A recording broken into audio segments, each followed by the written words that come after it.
Well, The Hill was out with an article that's talking about the races that are up in 2020 in the United States Senate. Of course, in the U.S. House, the entire U.S. House is up every 2 years.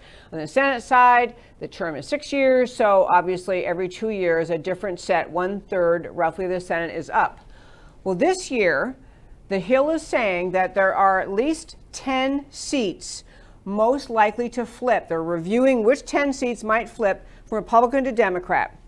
And they're using statistics and they're using polling and all sorts of other information. But I want to, before I tell you their numbers, say this. The reason we have so many fabulous new federal judges at the federal trial court level, the district courts, the appellate courts, the circuit courts, and even our 2 justices on the Supreme Court is because of the Senate majority the Republicans hold. If the Republicans lose the majority in the Senate, you will not have, even if President Trump wins re-election, if the Republicans lose the majority in the Senate, there will be no confirmations of the way we've been doing them, the way judges have been confirmed by the Senate because of the Republican majority. They just won't happen. And on top of that, President Trump, assuming he wins a second term, has a lot of housekeeping to do, a lot of cleaning house in federal agencies across the board. He's finally learned after his first 3.5 years, or it's finally become clear to all of us, that the Obama administration, prior to President Obama's departure, filled the ranks of high-level people at all sorts of federal agencies that simply wish to undermine the Trump agenda and perpetuate the Obama left-wing socialist agenda, regardless of what President Trump does or wants. So all of the power, the ability of President Trump to continue to fill our courts with people who will actually follow the Constitution and to continue and to have a second term where he can really robustly put his agenda in place will require his getting confirmation of all sorts of people to lead the agencies across the board in Washington as above some certain level. You have to have Senate approval. And there's just a big housekeeping to do. All of that, if President Trump wins a second term, will require the Republican majority in the Senate to be able to confirm the president's choices. So now you see how much it matters when I tell you that we might lose the Senate. The GOP might lose the Senate in 2020. We have a bare Republican majority right now. Bare Republican majority. So in the 10 seats most likely to flip that are up this time, only 2 of them are likely to flip Democrat to Republican, where we would actually gain a seat.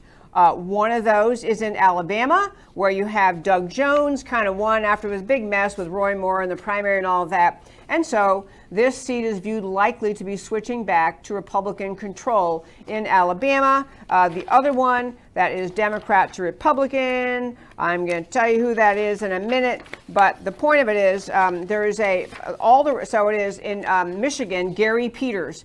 Gary Peters apparently this seat likely to flip from the Democrat Gary Peters over to the Republican John James.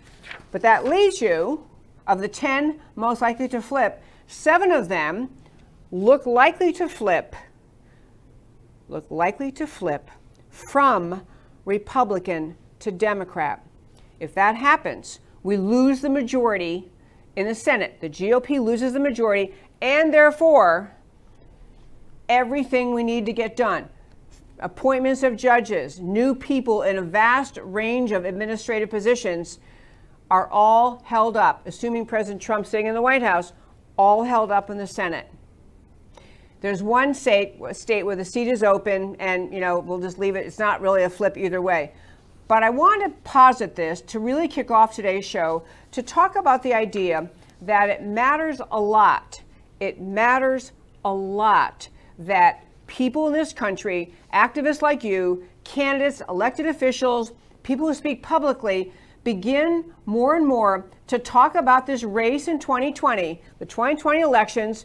Stop talking about individual candidates and who's nice and who's a good guy. It's about keeping the Trump agenda in place to restore America's greatness and unique strength, to restore our place as a leader of freedom in the world, to continue to strengthen America, strengthen our economy, have a free market economy that robustly provides jobs and opportunity, that just, it lifts what we had in the first 3 years, the Trump administration, before coronavirus came along, that rising tide lifting all boats. That was happening right in front of our eyes in this country. And so we get around to the fall elections, and we'll have every House seat up. The Senate seats I mentioned, I mean, they're about a third of the Senate's up. It's important for people to just put this race in the perspective, in the paradigm that says this is restore America, keep America, retain America, make America great again, or the not America agenda of the American left, the anti-American agenda of the anti-American left. Growing big government control over society, growing taxes, less freedom. The left is onto every single element of greatness that has been brought out by the Trump time in 3 years in office will be eviscerated if we do not hold on, certainly if we lose the White House, but if we don't hold on to the Senate and even try to bring back the House, which brings me around to some points I was going to make about some of the candidates who are running. I can remember, I have been involved in politics and thinking about it a long time. I can remember almost every presidential race since I was grown up enough to understand what was going on, people saying, well, I hardly can even think about voting this time. I don't know if I should go Republican, Democrat. I mean, I don't like either of them. There's nobody good on the ballot.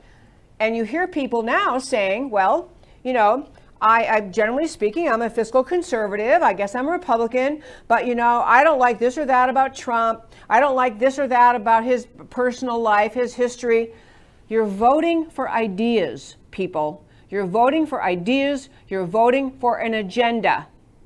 You're voting for the Keep America Strong agenda or Destroy America's Greatness agenda. The agenda of the left is to destroy America's greatness. It is nothing less.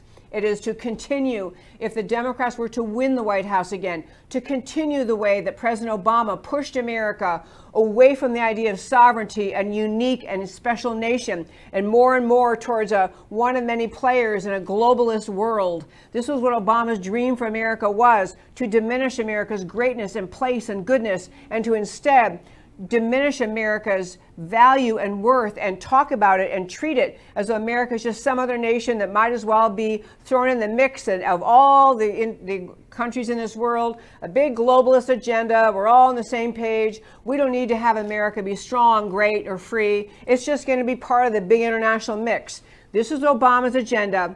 This is still the agenda of the American left in this country. Leftists do not want a strong America. They do not want an America that is just robustly bursting with free market success, that has jobs coming back, that has success coming back, that has people in America, in the heartland America, finding jobs and able to supply food on the table for their families, able to provide for their families.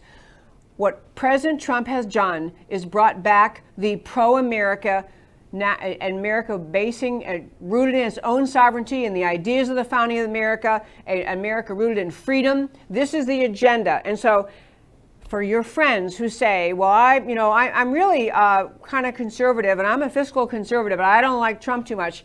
You're not voting for him to be your best friend. You're voting for the agenda that he put in place, the agenda that did so much for the first 3 years, even despite a daily avalanche of attack from the left, from the media, from the Mueller-Trump investigation, from the impeachment, the avalanche of attacks on Trump every day, and all he kept doing was moving his agenda forward, and the economy was going along swimmingly until we got to the coronavirus. And we're going to even start to come out of that in a moment.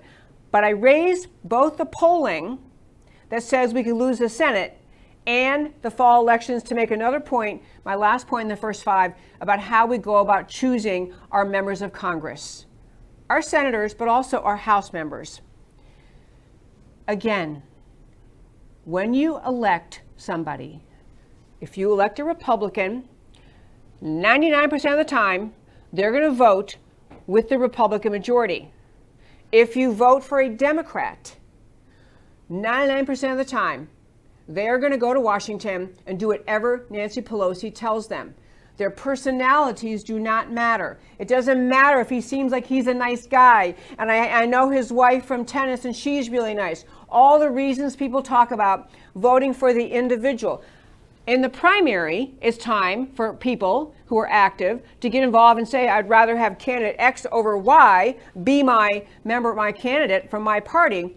But when you get to the general in 2020, in every Senate race, in every House race, in the race for the presidency, you are either voting to continue the restoration of America's greatness, the return of greatness and strength in this country, and the American identity, and the concept of America that actually provides freedom to individuals, that respects religious liberty, that respects freedom of speech, that has strong borders so we have a national identity. You're voting for that, or you're voting for a perpetuation, a continuation of the destruction of the idea of America, which was what Obama was up to, what Obama was counting on Hillary to perpetuate. Those are your only two choices. It doesn't matter when you get to the polling booth in November whose name is there as your Republican candidate versus the Democrat candidate in the Senate or the House. It matters voting for the agenda. Having said that, this may sound like I'm a big party person, like I'm a big, GOP cheerleader. I'm happy to criticize Republicans individually or as a party when they do things I think are not right, when I think their platform ideas are off base, when I think individual Republicans have voted for something or done something I don't approve of. I'm happy to do that. I'm a kind of equal opportunity critic in politics. I want the ideas of America, the founding of America, to be the root of politics. It is the root of the Republican Party when they stay on track. What the Democrat Party now stands for is a radical departure from, and not even a departure, a complete uprooting, tearing out by the roots of the identity of America. That's what the Democrat Party is today. And those are always your choices when you get to the election booth in 2020. And that, my friends, is today's First Five.